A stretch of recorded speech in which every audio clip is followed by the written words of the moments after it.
অত্যাৱশ্যকীয় সামগ্ৰীৰ অত্যাধিক মূল্যবৃদ্ধিয়ে বাৰুকৈ জ্বলা কলা খুৱাইছে সৰ্বসাধাৰণ ৰাইজক।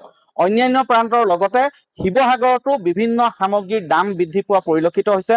প্ৰথমে ৰন্ধন গেছৰ দাম বৃদ্ধি হ'ল, তাৰপিছত পেট্ৰল ডিজেল, আৰু এতিয়া আজিৰ তাৰিখত অন্ধ্ৰপ্ৰদেশৰ পৰা আমদানিকৃত কণীৰ মূল্যও বৃদ্ধি পোৱা পৰিলক্ষিত হৈছে। কেৱল ইমানেই নহয়, পাচলিৰ দামো কোনো এবিধ পাচলিৰ দাম 100 টকাৰ তলত কিনিবলৈ পোৱা নাযায় শিৱসাগৰ চহৰত।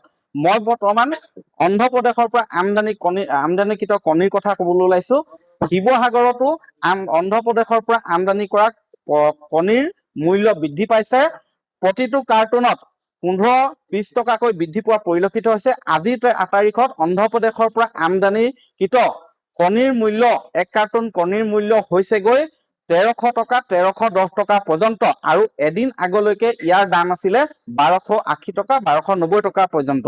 মই বৰ্তমান এখন ব্যৱসায় প্ৰতিষ্ঠান আছে যিখনৰ পৰা ইয়াত পাইকাৰী মূল্যত ইয়াত কণী বিক্ৰী কৰা হয়। দাদা, কেই টকা বাঢ়িছে? প্ৰায় বাঢ়ি আছে আৰু আজি 1310 টকা, 1310 টকা হৈছে। আগত কম আছিলে। কি কাৰণে বাঢ়িছে? ৰন্ধন গেছ বাঢ়িছে, এনেকে বাঢ়িয়ে আছে। পৰিবহন হয় তেনেকুৱা বাঢ়িলে কি সমস্যা হয়? সমস্যা হয়, কাষ্টমাৰ সমস্যা হয়, চবেই জটিলতা হয় বাঢ়িলে। মই ইয়াতে অনুসূচিত জাতি ছাত্ৰ সন্থাৰ কেন্দ্ৰীয় সম্পাদক আছে, কি ক'ব? চাওক, প্ৰথম কথাটো হ'ল চৰকাৰখন ব্যৰ্থ হৈছে। চৰকাৰখনৰ যদি সফলতাৰ দিশটো আপোনালোকে চায়, তেতিয়াহ'লে আপোনালোকে দেখিব যে চৰকাৰখনে নেৰেটিভ সৃষ্টি কৰি সৰ্বসাধাৰণ মানুহৰ মাজত যিকোনো ধৰণৰ নেৰেটিভ সৃষ্টি কৰাত চৰকাৰখন সফল হৈছে। চৰকাৰখনে বিজ্ঞাপনধৰ্মী যিবিলাক চিন্তা চৰ্চা, সেই চিন্তা চৰ্চাবিলাক মানুহবিলাকৰ মাজলৈ লৈ যোৱাত চৰকাৰখন সফল হৈছে। কিন্তু সমান্তৰালকে মূল্য বৃদ্ধিৰ ক্ষেত্ৰত চৰকাৰখন সম্পূৰ্ণৰূপে ব্যৰ্থ হৈছে। মূল্য বৃদ্ধি হ্ৰাস কৰিবৰ কাৰণে চৰকাৰখনৰ কোনো পৰিকল্পনা নাই, বৰঞ্চ নিৰ্বাচনটো হৈ যাবলৈহে পালে। নিৰ্বাচনলৈকে নিজৰ বিজ্ঞাপনধৰ্মী চৰিত্ৰবিলাক তেওঁলোকে আচলতে এক সামঞ্জস্য ৰক্ষা কৰি চলিছিলে। কিন্তু এতিয়া একেবাৰে শেষত দেখা পাইছো যে এই চৰকাৰখনে জনতাৰ মূৰত মাধমাৰ মাৰিবৰ কাৰণে, জনতাক একেবাৰে নিষেধ কৰিবৰ কাৰণে, কোঙা কৰিবৰ কাৰণে, আৰ্থিকভাৱে একেবাৰে শেষ কৰি দিবৰ কাৰণে আচলতে একেবাৰে পণ লৈ লৈছে। আৰু আপোনালোকে লিখি ৰাখক যে অনাগত দিনবিলাকত অসমৰ জনসাধাৰণে নহয়, সমগ্ৰ ভাৰতবৰ্ষৰ জনসাধাৰণে এক আচলতে ভয়াৱহ বিপদৰ মাজলৈ গৈ আছে। আৰু এটাই কথা আমি আহ্বান জনাব বিচাৰিছো যে হিমন্ত বিশ্ব শৰ্মা ডাঙৰীয়াই নতুনকৈ চৰকাৰ গঠন কৰিছে, আৰু আমি আশা কৰিম যে এই জনসাধাৰণে বিপুল ভোটত তেওঁলোকক আচলতে জয়ী কৰাই শাসনৰ গাদী দিবলৈ সক্ষম হৈছে।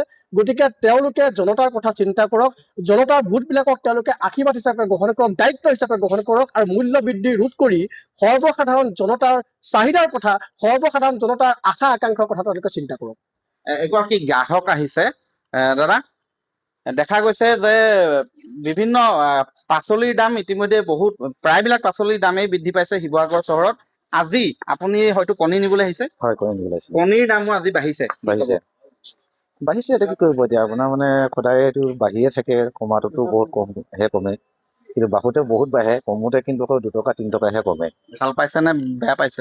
বঢ়া কাৰণেতো আমি বেয়া পাইছো, আমিতো আমাৰ একো নাই, আমি দোকানী মানুহ আমি নিবই লাগিব, কিন্তু কাষ্টমাৰটো বহুতে বেয়া পাইছে। আজি কণীৰ দাম শুনিলে মানে মানুহে বহুত কোচ খায়, আৰু বহুতে বেয়াও পায়, ইমান দাম বাঢ়িছে, আমুক হৈছে তামুক হৈছে, এনেকুৱা ধৰণৰ কিছুমান তৰ্ক-বৈঠকো কৰে। গতিকে আমি কওঁ আমাৰতো উপায় নাই, তলিতে বাঢ়িছে, আমি কৰিম কি এতিয়া? হয়, এনেধৰণে মই প্ৰতিক্ৰিয়া শুনিবলৈ পাইছে যে সকলোৱে আচলতে এনেধৰণে যিবিলাক অত্যাৱশ্যকীয় সামগ্ৰী সেইবিলাকৰ দাম বৃদ্ধি হোৱাৰ ফলত বাৰুকৈ জ্বলা কলা খাইছে সৰ্বসাধাৰণ ৰাইজে। অনাগত সময়ত লক্ষণীয় হ'ব যোগান বিভাগে এই অত্যাৱশ্যকীয় সামগ্ৰীসমূহৰ দাম ৰোধ কৰিবলৈ কি পদক্ষেপ গ্ৰহণ কৰিব। চৰকাৰ এই দাম ৰোধ কৰিবলৈ সক্ষম হ'বনে নহয় অনাগত সময়ত লক্ষণীয় হ'ব।